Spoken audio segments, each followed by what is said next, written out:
Wow, cool. Huh? What?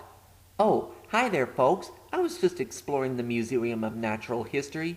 Now, I just so happen to be standing in front of this mammoth skeleton, the largest member of the elephant family that existed during the Ice Age. Hey, that's the name of the movie that I'm going to review on this episode today, so let's take a look at it.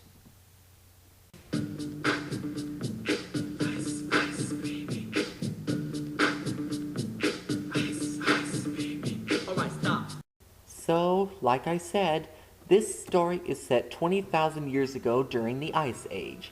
I'm going to start with the plot. In order to avoid the oncoming sub-zero cold, the animals migrate south. Our story revolves around our heroes who migrate differently. Manny the woolly mammoth, Sid the sloth, Diego the saber-toothed tiger, and Scrat, a combination of a squirrel and a rat. During the journey, they find a lost human infant and they try to return him to his tribe. What's my opinion about the story?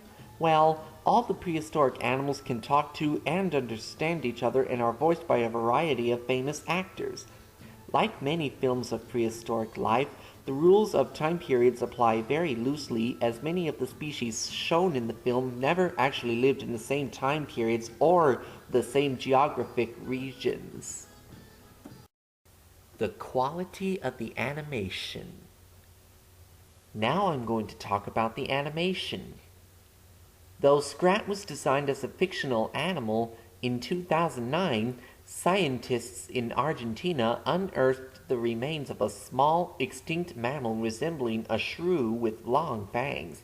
This animal was given the scientific name of Chronopiodentiacutus in tribute to Scrat.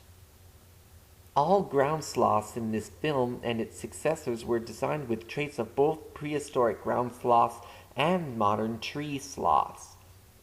Initially in design, Sid, as a ground sloth, resembled one of the more notable species of ground sloth, the Megatherium, which was the size of an elephant.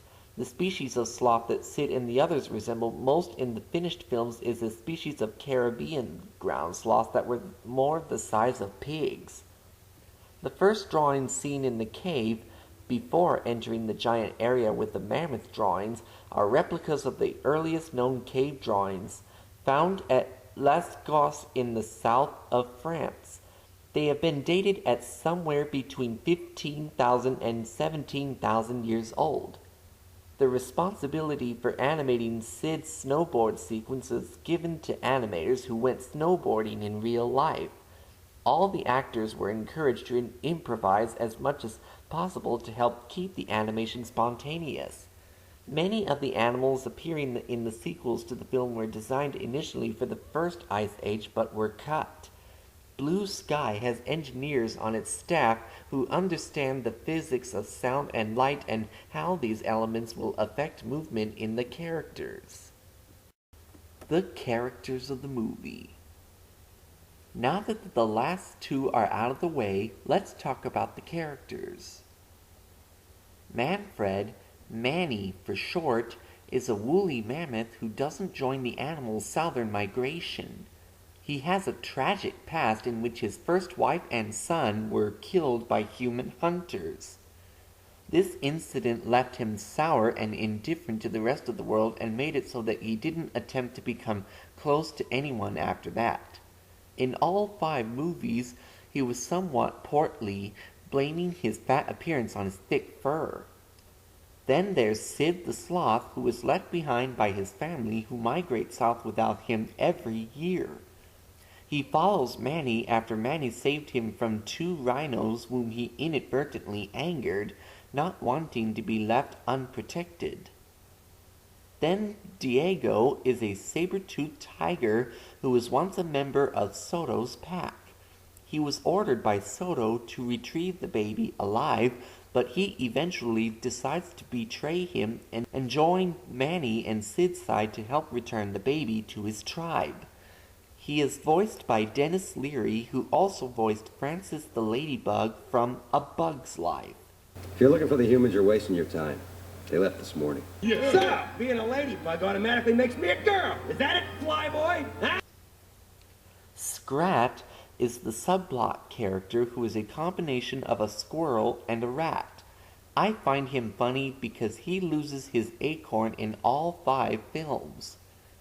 Soto is the leader of a pack of saber-toothed cats who want revenge on humans for the loss of his pack by eating the chief's baby son alive. The characters of this film are unforgettable but mostly funny. The filmmakers made it so that many of the scenes with Scrat appear directly after dramatic moments in the film. This film was one of my favorite movies during my childhood. My favorite scene in the film was the ice slide scene. I have a few reviews to say about this film. The film was originally intended as a drama, but Fox would only accept it as a children's comedy. This is the only film in the Ice Age series to show human characters and the only Blue Sky Studios film to have any human characters for almost a decade. Blue Sky wouldn't feature any human characters again until the 2011 film Rio. 20th Century Fox initially accepted the film to open around the $30 million mark. Its opening weekend was $46.3 million. Writer Michael J. Wilson has stated on his blog that his daughter Flora came up with the idea for an animal that was a mixture of both squirrel and rat, naming it Scrat, and that the animal was obsessed with pursuing his acorn.